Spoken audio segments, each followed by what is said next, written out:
ಮತ್ತು ಅವನ ಆಫೀಸ್ಗೆ ಹೋಗ್ಬೇಕಾಗಿರ್ತದೆ, ಸಿಗ್ನಲ್ಲೇ ಸಿಗ್ನಲ್. ಇವನು ಜೊಯ್ ಅಂತ ಬಂದ ತಕ್ಷಣ ಸಿಗ್ನಲ್, ಮತ್ತು ಬಡ್ಡಿ ಮಗಂದು ಸಿಗ್ನಲ್ ಬಿತ್ತು. ಪಕ್ಕದಲ್ಲಿ ಮಗ ಅವ್ರ ಅಪ್ಪನ ಹಿಂಗೆ ನೋಡ್ತಿದ್ದ. ತಿರ್ಗಾ ಮತ್ತೆ ಸಿಗ್ನಲ್ ಓಪನ್ ಆಯ್ತು, ಮತ್ತೆ ಉಯ್ ಅಂತ ಬಸ್ ಕಾರ್ ಹೋಯ್ತು. ಮತ್ತೆ ಇವನು ಬರ್ತಿದ್ದಾಗೆ ಸಿಗ್ನಲ್ ಢಮಾರ್ ಅಂತ. ಮತ್ತೆ ಥೂ ಬಡ್ಡಿ ಮಗ, ನಿನ್ನೊಂದು ಸ್ಕೂಲಿಗೆ ಬೇರೆ ಬಿಡ್ಬೇಕು, ನಾನು ಆಫೀಸ್ಗೆ ಹೋಗಿ ಸಾಯ್ಬೇಕು, ಇನ್ಯಾವ ಆಗ್ಲ ಹೋಗಲ್ಲ ಮುಖ ಆಗ. 7 ಕಡೆ ಸಿಗ್ನಲ್ ರೀ ಪಾಪ. ತಲೆ ಕೆಟ್ಟೋಯ್ತು. ನಮ್ಮ ಅಪ್ಪ ಹಿಂಗಾದ್ರೆ ಬಿ ಪಿ ಬಂದೇ ಸಾಯ್ತಾನೆ ಅಂತ ಮಗನಿಗೆ ಅನಿಸ್ತು.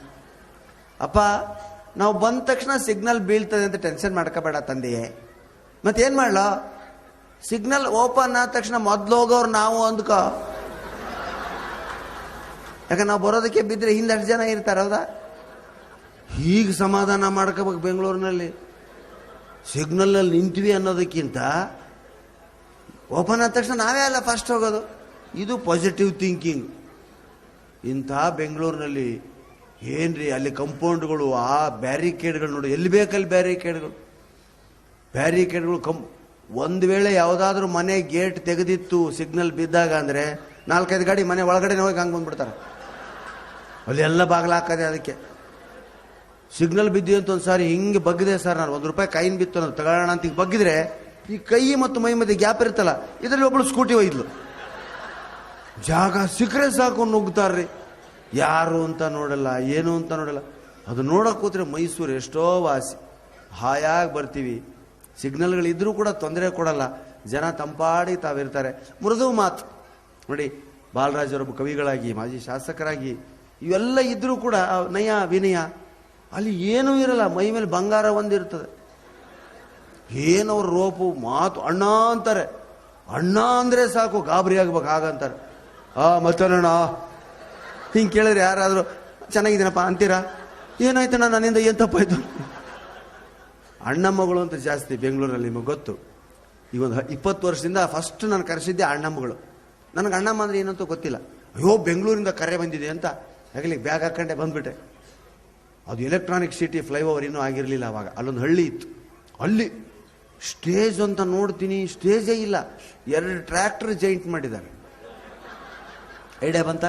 ಟ್ರಾಲಿ ಇವೆಲ್ಲ ಓಪನ್ ಮಾಡಿ 2 ಟ್ರ್ಯಾಕ್ಟರ್ ಹಿಂಬದಿ ಜೈಂಟು, ಆ ಕಡೆ ಇಂಜಿನ್ ಬಂದು ನಿಂತ್ಕೊಂಡೆ. ಹೀಗೆ 5 ನಿಮಿಷ ಮಾತಾಡಿದೀನಿ. ಅದು ಯಾವುದೋ ಡ್ರೈವರ್ಗಳ ಮಧ್ಯೆ ಜಗಳ ಆಗಿ ಇಬ್ರು ಟ್ರ್ಯಾಕ್ಟರ್ ಬಿಟ್ಬಿಟ್ರು. ಹೀಗಾಗ್ಬಿಟ್ಟೆ, ಬಡಿ ಬಡಿ ಮತ್ತೆ ರಿವರ್ಸ್ ತಗೊಂಬಂದು ಒಂದೇ ಬಲ್ಫ್ ಹೇಳಿಬಿಟ್ರು. ಅಣ್ಣಮ್ಮನ ಎಲ್ಲೋ ಕೂರಿಸಿದ್ರು, ರಸ್ತೆ ಮಧ್ಯೆ ಜಾಮ್ ಮಾಡಿ ಟ್ರ್ಯಾಕ್ಟ್ರು. ಕೂರಕ್ಕೆ ಸೇರಿಲ್ಲ. ಸನ್ಮಾನ ಗಿನ್ಮಾನ ಅಂತೂ ಕನಸಿನ ಮಾತು. ಸೇರಿ ನಾನೇ ಮಧ್ಯ ಏರಿಯಾ ಕೌನ್ಸಿಲರ್ ಅಂತೆ ಬಂದ, ಕಾರ್ಪೊರೇಟರ್ ಅಂತೀವಿ ನೀವಲ್ಲಿ. ಗುಂಗುರು ಕೂದಲು, ಕಣ್ಣು ಗುಡ್ಡೆ ಆಚೆ ಬಂದಿದೆ, ಕೆಂಪಗಿದ್ದಾನೆ, ಮೈ ತುಂಬ ಬಂಗಾರ, ಕತ್ತಲ್ಲಿ ಚೈನು. ನಾನು ಮಿನಿಮಮ್ ಚೈನ್ಗಳು ನೋಡಿದ್ದೀನಪ್ಪ. ಅದು ಚೈನ್ ಅಲ್ಲ, ರಾಡ್ ಹಾಕಿದಾನ್ರಿ, ಅಷ್ಟದಪ್ಪ ಚೈನ್. ಅಣ್ಣನ ಒಂದು ಚೇರ್ ತಗೊಂಬಾರಂದ. ಕಾರ್ಯಕ್ರಮ ಶುರುವಾಗಿ ಅರ್ಧ ಗಂಟೆ ಆಗಿದೆ. ಅವನಿಗೆ ಐಡಿಯಾ ಇಲ್ಲ, ಅದೇ ಶುರು ಅನ್ಕೊಂಬಿಟ್ಟ. ಚೇರ್ ಹಾಕ್ಸಿರು. ಅಣ್ಣ ಭಾಳ ಫೇಮಸ್ಸು, ಅಣ್ಣ ಭಾಳ ಫೇಮಸ್ಸು. ಅಣ್ಣನ ಹೆಸರು ಕೇಳದೆ ಇರೋರು ಕರ್ನಾಟಕದಲ್ಲಿ ಯಾರೂ ಇಲ್ಲ, ಗೊತ್ತಾ? ಅಣ್ಣ ನಿನ್ನ ಹೆಸರೇನಣ್ಣ? ಥೂ ಬಡ್ಡಿ ಮಗನೇ. ಎದ್ದು ನಿಂತು ಗಂಗಾವತಿ ಪ್ರಣೇಶ್ ಅಣ್ಣ ಕಣಣ್ಣ. ಅಣ್ಣ ಗಂಗಾವತಿ ಪ್ರಣೇಶ್ ಅಣ್ಣ ಭಾಳ ಫೇಮಸ್ಸು. ಅಣ್ಣ ಈಗ ನಮ್ಮನ್ನೆಲ್ಲ ಉದ್ದೇಶಿಸಿ, ಅಣ್ಣ ಆಡಾಡ್ತೀಯ, ಡ್ಯಾನ್ಸ್ ಆಡ್ತೀಯಣ್ಣ? ನಿಂದು ಚಟ್ಟ ಕಟ್ಟಿದ್ರೆ ಹೊತ್ಕೊಂಡು ಹೋಗ್ತೀರಿ ಬಡ್ಡಿ ಮಗನೇ ಅಂತ. ಕಲ್ಪನೆನೇ ಇಲ್ಲ ರೀ. ಆ ಚಾನಲ್ಗಳಿಗೆ ಫೋನ್ ಮಾಡ್ಬಿಡ್ತಾರೆ, ರೀ ಅದೇ ಉದ್ದಕ್ಕೆ ಸಣ್ಣಕ್ಳು ಕರ್ರಗಿದಾರಲ್ಲ, ಯಾರೇ ಅದೇ ಆ ಸುಳೆ ಮಗ ಹೇಳ್ತಾರಲ್ಲ, ಅವ್ರ ನಂಬರ್ ಕೊಡಿ. ಏನೇನು ಉಪಾಧಿಗಳ್ರಿ ಬೆಂಗಳೂರಿನಲ್ಲಿ. ಕಲಾವಿದರು, ಕಲೆ ಅಂದರೆ ಸ್ವಲ್ಪ ಗೌರವ ಇದೆ ಅಲ್ಲಿ, ಇಲ್ಲ ಅಂತಲ್ಲ, ಎಲ್ಲರೂ ಹಾಗಿಲ್ಲ. ಕೆಲವು ಕಡೆ ಕರೆಸಬೇಕು ಅಂತ ಕರೆಸ್ತಾರೆ, ಕಾರ್ಯಕ್ರಮ ಬೇಕೇ ಇಲ್ಲ. ಶುರುವಾಯಿತು ಕಾರ್ಯಕ್ರಮ, 15 ನಿಮಿಷ ಮಾತಾಡಿದ್ನಲ್ಲ, ಪಟಾಕಿ ಹೊಡಿರೋ ಅಂದ. ನೋಡಿ ಭಾಷಣ ನಡೆದಿದೆ. ಅವ್ನು ಡಾಮ್ ಡೋಮ್ ಡಾಮ್ ಪಟಾಕಿ, ತಮಟೆ ಅವರೆಲ್ಲೋ ಅಂದ. ಸರ್ ಅಣ್ಣ ಇಲ್ಲಿದ್ದೀರ, ಬಾರಸರೋ ಬಾಡಿ ಮಕ್ಕಳ, ದುಡ್ಡು ಹಾಕೋ ಕೊಟ್ಟಿರೋದು. ತಮಟೆ ಪಟಾಕಿ ತಮಟೆ, ಪ್ರಸಾದ ಕೊಡ್ರೋ ಅಂದ. ತಮಟೆ, ಪ್ರಸಾದ, ಪಟಾಕಿ. ನೀವು ಮಾತಾಡಿ ಸರ್, ಏನು ಮಾತಾಡ್ತೀರಿ? ನೋಡಿ ಈ ಥರ ಕೂತ್ಕೊಂಡು ಹಾಯಾಗಿ ಕೇಳಿದರೆ ನಾವು ಶ್ರಮಪಟ್ಟು ಸಂಗ್ರಹಿಸಿದ್ದಕ್ಕೂ ಒಂದು ಸಾರ್ಥಕ, ಅಲ್ಲಿಂದ ಬಂದದ್ದಕ್ಕೂ ಒಂದು ಸಾರ್ಥಕ. ಮತ್ತೆ ರಾತ್ರಿ ನಿದ್ದೆಗೆಟ್ಟು ಹೋಗೋದು. ನಮಗೆ ಕಾರ್ಯಕ್ರಮ ಸರಿಯಾಗದಿದ್ರೆ ನಿದ್ದೆ ಬರಲ್ಲ ಸ್ನೇಹಿತರೆ. ನಾವು ಮಲಗೋದೇ ಬಸ್ಸಲ್ಲಿ, ಅಲ್ಲೂ ನಿದ್ದೆ ಬರೆದಿದ್ರೆ ಮರುದಿವಸದ ಕಾರ್ಯಕ್ರಮ ಚೆನ್ನಾಗಿ, ನೀವು ಕೊಡೋ ಹಣ ಸನ್ಮಾನ ಮುಖ್ಯ ಅಲ್ಲ, ನೀವೆಲ್ಲ ನಕ್ರೆ ಚಂದ ಕೇಳಿದರೆ ಆ ಆನಂದಕ್ಕೇನೆ ಕಲಾವಿದಕ್ಕೆ ಚೆನ್ನಾಗಿ ನಿದ್ರೆ ಬರ್ತದೆ. ನಿದ್ರೆ ಮಾತ್ರೆ ತಗೊಂಡ್ರೆ ನಿದ್ರೆ ಬರಲ್ಲ. ಅಬ್ಬಾ ಕಾರ್ಯಕ್ರಮ ಸಕ್ಸಸ್ ಅಪ್ಪ, ಹಣ ಎಷ್ಟು ಕೊಟ್ಟರು ಎರಡನೇ ಮಾತು ಸಕ್ಸಸ್ ಆಯಿತು. ಏನು ನಕ್ಕರು ಗೊತ್ತಾ, ಆ ಎದುರುಗಡೆ ಕೂತಿದ್ರು ಏನು ನಕ್ರಪ್ಪ, ಈ ಎದುರುಗಡೆ ನಿಂತಿದ್ರು ಅವ್ರು ಎಷ್ಟು ನಕ್ಕರು. ನಾವು ನಿಮ್ಮನ್ನೆಲ್ಲ ಅಬ್ಸರ್ವ್ ಮಾಡಿರ್ತೀವಿ. ಮಾಮನಿ ಮಾತು ಯಾರು ನಕ್ಕರು ಅಂತ ನೋಡಿರ್ತೀವಿ, ಜೋಶಿ ಮಿಮಿಕ್ರಿ ಯಾರು ಚಪ್ಪಾಳೆ ಹೊಡೆದ್ರಿ ನೋಡಿರ್ತೀವಿ, ನನ್ನ ಮಾತು ಯಾರು ಎದ್ದೋದ್ರಿ ಅಂತ ನಾವು ಗಮನಿಸಿರ್ತೀವಿ. ಇವೆಲ್ಲ ಗಮನಿಸ್ಕೊಂಡು ನಾವು ಅದನ್ನೇ ಮಾತಾಡ್ತಾ ಊರು ಮುಟ್ಕೋತೀವಿ, ಅದೇ ಆನಂದ. ಅದಕ್ಕೆ ಒಬ್ಬ ಕಲಾವಿದ ಮಾತಾಡ್ತಿರ್ಬೇಕಾದ್ರೆ ಯಾವುದೇ ಡಿಸ್ಟರ್ಬೆನ್ಸ್ ಇರಬಾರ್ದು. ಚಂದ ಕೂತು ಕೇಳಿದ್ರೆ ಅವ್ರನ್ನ ದೇವರು ಅಂತ ಭಾವಿಸ್ತೀವಿ ನಾವು. ಇದು ದೇವರ ಸೇವೆ, ವಾಂಗ್ಮಯ ತಪಸ್ಸು ಅಂತ ಕರೀತಾರೆ ಇದಕ್ಕೆ. ಹಾಸ್ಯದ ಮೂಲಕ ಹಲವಾರು ನಮ್ಮ ಅನುಭವಗಳನ್ನ ಹೇಳ್ಕೊಳ್ತೀವಿ ನಾವು. ಹಾಸ್ಯಕ್ಕೆ ಇಂಥದೇ ವಸ್ತು ಅಂತಿಲ್ಲ. ನಮ್ದೆಲ್ಲ ಉತ್ತರ ಕರ್ನಾಟಕ ಆಗಿರೋದ್ರಿಂದ ಕಾಮನ್ ಸೆನ್ಸ್ ಜಾಸ್ತಿ, ನಮಗೆ ವಿದ್ಯೆ ಕಡಿಮೆ, ಯೂನಿವರ್ಸಿಟಿಗಳು ಭಾಳ ಕಡಿಮೆ ನಮ್ಮಲ್ಲಿ. ನಿಮ್ಮಲ್ಲಿ ನೋಡಿ, ಎಲ್ಲಿ ಓದಿದ್ದೀರಾ ಅಂದರೆ MA sir it Manasa Gangotri ಇವನು ನೋಡಿ ಎಷ್ಟು ಚೆನ್ನಾಗಿ ಹೇಳ್ತೀರಿ ನೀವು. ಅಂದರೆ ನಾವು MA ಮಾಡಿರ್ತೀವಿ ರೀ, ಹೇಳಕ್ಕೆ ಬರೋಂಗಿಲ್ಲ. ಇವರು ಚೆನ್ನಾಗತ್ರಿ, ಓ MA ಇನ್ ಕನ್ನಡ ಇವನು ಎಟ್ ಮಾನಸ ಗಂಗೋತ್ರಿ ಮೈಸೂರು. ಎಷ್ಟು ನಮ್ಮ ಏನು ಓದಿಲ್ಲ, MA ಮಾಡೀನ್ರಿ. ಸಗಣಿ ತಿಂದವ್ರಂಗೆ ಮಕ ಮಾಡ್ತಾರಲ್ಲ, MA ಮಾಡೀನ್ರಿ. ಯಾವ ಕಾಲೇಜು? ಕಾಡಸಿದ್ದೇಶ್ವರ ಹುಬ್ಬಳ್ಳಿ ರೀ. ಕಾಡಸಿದ್ದೇಶ್ವರ ಹುಬ್ಬಳ್ಳಿ ನಮ್ಮ ಕಾಲೇಜು ಅಂತಾವ. ಕಾಡಸಿದ್ದೇಶ್ವರ, ಧೂಳಪ್ಪನ ಮಠ, ಬೂದಿಯಾಳ ಮಠ, ತೆಗ್ಗಿನ ಮಠ, ಇಲಕಲ್ ಮಠ, ಇಂಥವ ಹೆಸರು ನಮ್ಮ ಕಾಲೇಜಿಗೆ, ಯೂನಿವರ್ಸಿಟಿಗೆ. ನಿಮ್ಮ ಮಾನಸ ಗಂಗೋತ್ರಿ, ಕೆಂಪೇಗೌಡ ಯೂನಿವರ್ಸಿಟಿ, ಮೈಸೂರು ಮಹಾರಾಜ ಕಾಲೇಜ್, ಮಹಾರಾಣೀಸ್ ಕಾಲೇಜ್. ನಮ್ಮಲ್ಲಿ ದ್ಯಾಮವ್ವ ದುರ್ಗವ್ವ ಫಕೀರಪ್ಪ ಸ್ಮಾರಕ ಕಾಲೇಜ್. ಹಾಂ, ಇಂಥವ ಹೆಸರು. ನಮ್ಮ ಭೂಮಿ ಯಾರು ದಾನ ಕೊಟ್ರ ಅವ್ರ ಹೆಸರೇ ಇಟ್ಬಿಡ್ತಾರೆ, ಕಟ್ಟಡ ಕಟ್ಟಿಸ್ಕೊಟ್ಟವ್ರ ಹೆಸರೇ ಇಟ್ಬಿಡ್ತಾರೆ. ನಮ್ಮ ಹೆಸರು ಬರ್ಬೇಕು. ನಾನು ದುಬೈಗೆ ಹೋಗಿದ್ದೆ ಸ್ನೇಹಿತರೆ, ಬುರ್ಜಲ್ಲರ ಹೋಟ್ಲಲ್ಲಿದ್ದೆ. ಬೆಳ್ಳಿ ಫ್ಯಾನ್ ಇದೆ ಅಲ್ಲಿ, ಬೆಳ್ಳಿ ಫ್ಯಾನು, ಇಡೀ ಫ್ಯಾನ್, ಡೂಮು, ರೆಕ್ಕೆ ಎಲ್ಲ ಬೆಳ್ಳಿವೆ, ಗಾಳಿ ಬರುತ್ತೆ. ನಾನು ಬರಲ್ಲ ಬೆಳ್ಳಿ ಫ್ಯಾನ್ಗೆ, ಗಾಳಿ ಬರುತ್ತೆ. ಆ ಬೆಳ್ಳಿ ಫ್ಯಾನ್ಗಳ ರೆಕ್ಕೆ ಮೇಲೆ ಒಬ್ಬರ ಹೆಸರು ಇಲ್ಲ.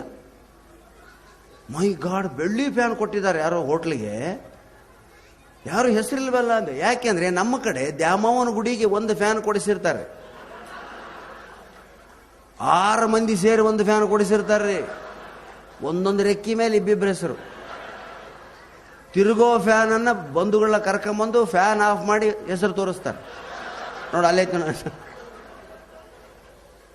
ಇದನ್ನೆಲ್ಲ ನೋಡಿ ನಮಗೆ ಎಂತ, ಅದಕ್ಕೆ ದೇಶ ತಿರುಗಬೇಕು, ಕೋಶ ಓದಬೇಕು ಅಂತ ಹೇಳೋದೇ ಅದಕ್ಕೆ ದೇಶ ತಿರುಗಬೇಕಮ್ಮ, ಕೋಶ ಓದಬೇಕು. ಸೇಫೆಸ್ಟ್ ಝೋನ್ ಮೈಸೂರಿಗೆ ಬಂದ್ರಿ ಅಂದ್ರೆ ಆಯ್ತು ಸರ್, ಇನ್ನೇನು ಮೈಸೂರಿಗೆ ಬಂದ್ಬಿಟ್ವಿ, ಇದೆಲ್ಲ ಫುಲ್ ಲೈಫ್ ಇಲ್ಲೇ ಸರ್, ಇನ್ನೇ ಮತ್ತೆಲ್ಲಿ ಹೋಗಲ್ಲ. ಹಾಗಾಗಬಾರ್ದು. ಕೈಕಾಲಲ್ಲಿ ಶಕ್ತಿ ಇರೋವರೆಗೂ ಅಡ್ಡಾಡಿ. ಆ ಅನುಭವ ಯಾವ ಶಾಲೆಯಲ್ಲೂ ಕೊಡೋದಿಲ್ಲ, ಯಾವ ಮೇಷ್ಟ್ರು ಕಲಿಸೋದಿಲ್ಲ. ಜೀವನಾನುಭವ ಇದೆಯಲ್ಲ, ನಿಮ್ಮ ಮಕ್ಕಳಿಗೆ ಅದನ್ನು ಕಟ್ಟಿಕೊಡ್ಬೇಕು ನೀವು. 300-410 ಊರುಗಳು, 9 ದೇಶ, ನಾವು ಯಾರಿಗೂ ಏನು ಹೇಳಿಲ್ಲ ಸ್ನೇಹಿತರೆ. ಹೋಗಿ ಎಲ್ಲರಿಂದ ಕಲ್ತಿದ್ದೀವಿ ನಾವು. ಅದೇ ನಮ್ಮ ದೊಡ್ಡ ಭಾಗ್ಯ, ಅದೇ ನಾವು ದೊಡ್ಡ ವಿದ್ಯೆ ಸ್ನೇಹಿತರೆ. ನಾವು ಕಲ್ತಿದ್ದೀವಿ, ಒಂದೊಂದು ಊರಿಂದ ಒಂದೊಂದು ಜ್ಞಾನ, ಒಂದೊಂದು ವ್ಯವಹಾರ ಜ್ಞಾನ ನಾವು ಕಲ್ಕೊಂಡಿದ್ದೀವಿ. ನಾಲೆಡ್ಜ್ಗೂ ಕಾಮನ್ ಸೆನ್ಸ್ಗೂ ಭಾಳ ವ್ಯತ್ಯಾಸ ಇದೆ.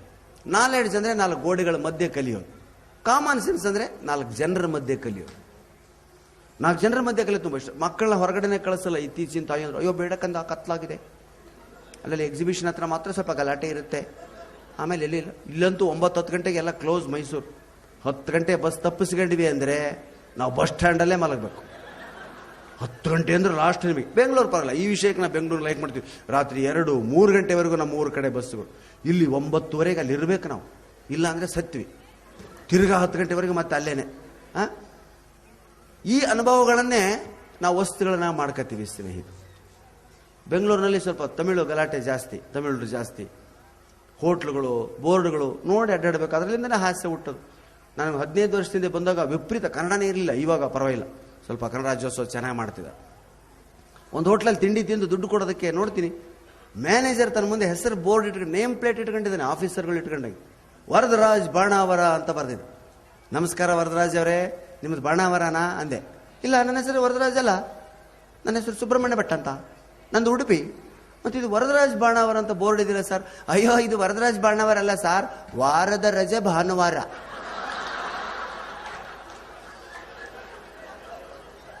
ಅವನು ಯಾರೋ ಬೋರ್ಡ್ ಬರೆಯೋಕೆ ಕೊಟ್ಟೆ ಸರ್, ತಮಿಳ್ರವನಂತೆ ಪಾಪ ಗೊತ್ತಿಲ್ಲ, ಕನ್ನಡ ಬರಲ್ವಂತೆ, ಅದಕ್ಕೆ ವರದರಾಜ್ ಬಡಾವರ ಅಂತೆಲ್ಲ ಮಿಕ್ಸ್ ಮಾಡಿ ಬರ್ಬಿಟ್ಟಿದ್ದೇನೆ. ಎಲ್ಲಿ ವಾರದ ರಜೆ ಭಾನುವಾರ, ಎಲ್ಲಿ ವರದರಾಜ್ ಬಾಣಾವಾರ, ಹಾಂ ಈ ಥರದ್ದು ನೋಡ್ತಾ ಹೋಗ್ಬೇಕು ನೀವು. ಅದ್ಭುತ ಸ್ನೇಹಿತ. ಅದಕ್ಕೆ ನಾನು ಹೇಳೋದು ಇಷ್ಟೇ, ಕನ್ನಡ ಅಂದರೆ ಜೆಂಡಾ ಹಿಡ್ಕೊಳ್ಳೇಬೇಕು, ಭಾಷಣ ಮಾಡಬೇಕು ಅಂತಿಲ್ಲ.